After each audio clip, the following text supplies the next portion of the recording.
Good day everybody, here Gabriele from Ronciswall Guitars, and today I'm showing you a little close-up video about the new bridge we are going to install in all the Vapors run and in all the future builds as well. As we are really close to completion and someone asked me how is the new bridge about, how it stay in tune, what is the locking system mechanism, how I can set up the string action and some other aspects.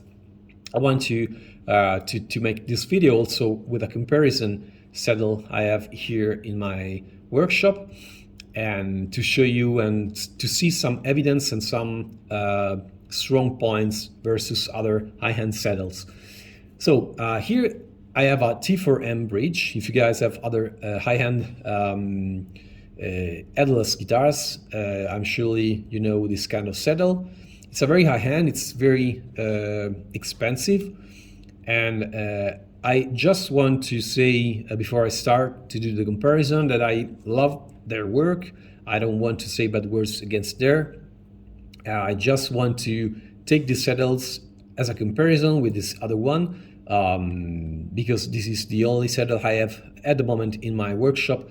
So I love their work. I used to buy frequently this a saddle because customers wants them. I love them. I love the design. I love how they stay in tune. So it's just a purpose of comparison with this other kind of saddles. So we can start from the saddle intonation. The action regulation. And if you are used to the T4M saddle, you know that they provide a custom tool that you need to use in these holes here to set the action. So this is not, in my opinion, the best solution, because first of all, if you lose this tool, you are done.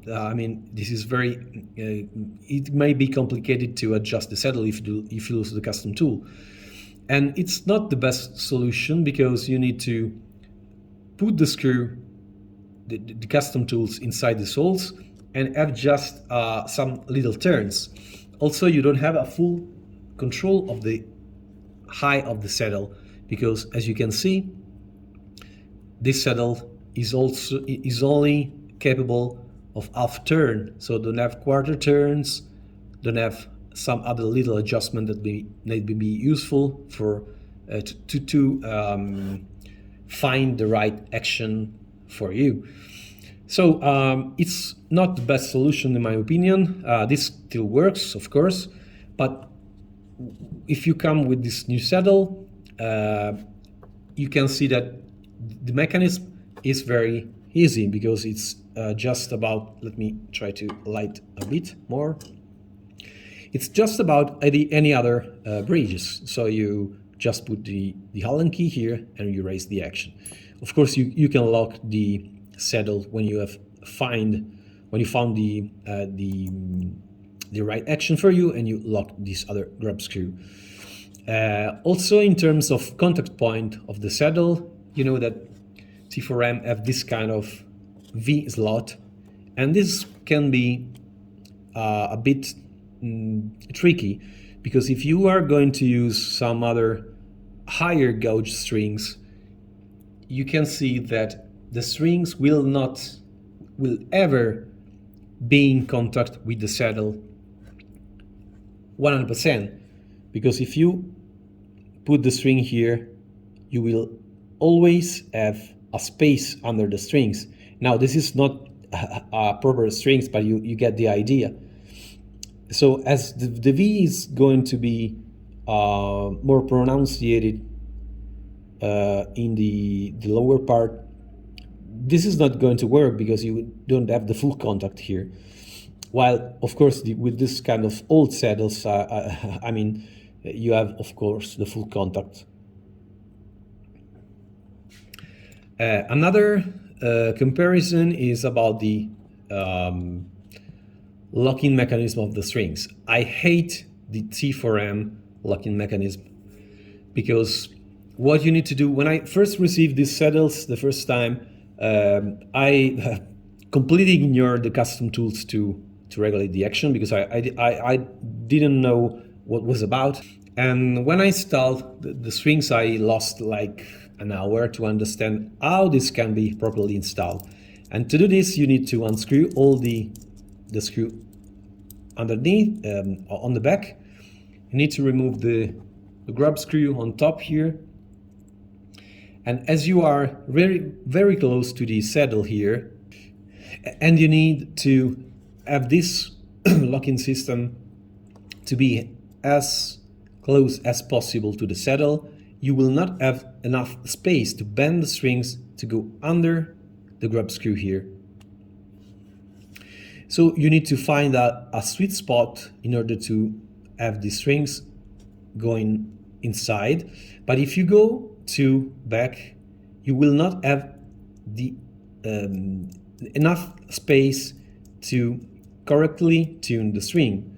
So it's very time consuming. It's not the best solution ever. It's really overcomplicated. I mean, but of course the string is well tight with this quality grub screws, and all the quality, general quality is very high. When it comes to my